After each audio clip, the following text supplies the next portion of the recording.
Let's create a workbook to track our income and expenses to better manage our money. I'll be using Microsoft Excel to create this workbook. However, if you don't have Excel, you can use a free program offered by Google called Google Sheets, and I'll quickly show you how to access that. First, go to your browser, go to Google Sheets, or just type in Google Sheets, and the first link should take you to their page, or you can then go ahead and click on Go to Google Sheets. And here it'll prompt you to sign in with your Gmail account. If you don't have one, you can create an account for free and that'll give you access to the program.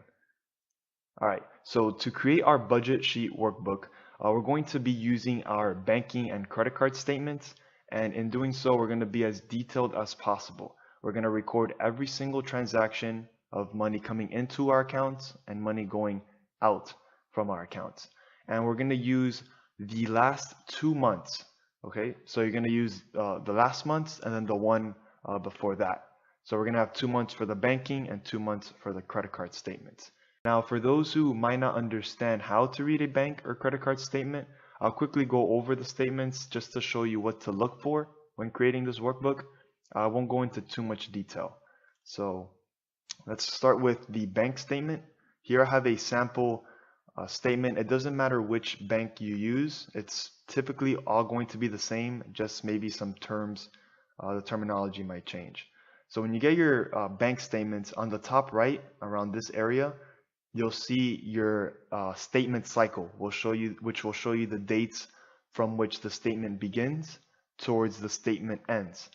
Now basically what that means is that all the transactions that are recorded here on the statement will all fall within those dates.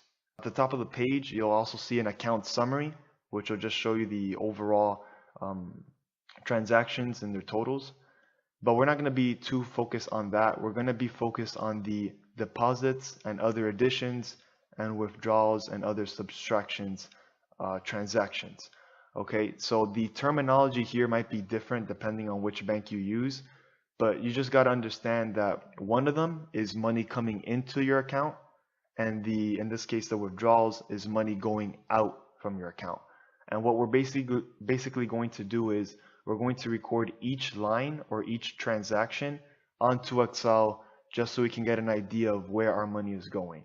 So just to give a quick example, if we're using this statement, our first deposit would be a payroll direct deposit that happened on the 15th. The date will be on the left, description in the middle, and then on the far right you'll see the amount. Now the credit card statement works very similar, however is a little bit different. On the top right, you'll have the statement cycle, just as the same concept as the bank statement. You have the account summary, which works a little bit different, and you'll have more payment information, interest, and rewards. But we're not too concerned with that, at least for now. We just want to go down to the transactions. And in the transactions for credit card statements, again, the view may change, but it's the same concept. You'll have a payments and credits tab, which will basically show any payments that you made towards the credit card to pay off, any purchases that you had. We're actually not going to be looking at this too much because hopefully you have your bank making the payments towards the credit cards. So this payment that you see here should reflect on your bank statement. Okay. Underneath that, we're going to have our purchases. In this case, they categorize them and there is only one purchase here. So you'll see a merchandise purchase, the date, and then where the transaction happened. This was Amazon, and then the amount on the right. So basically we'll just go down line by line. We'll say Amazon purchase on the 27th and the amount. Go to the next line. Let's say you purchase something at a gas station. You would put the gas station and then the amount that you spent.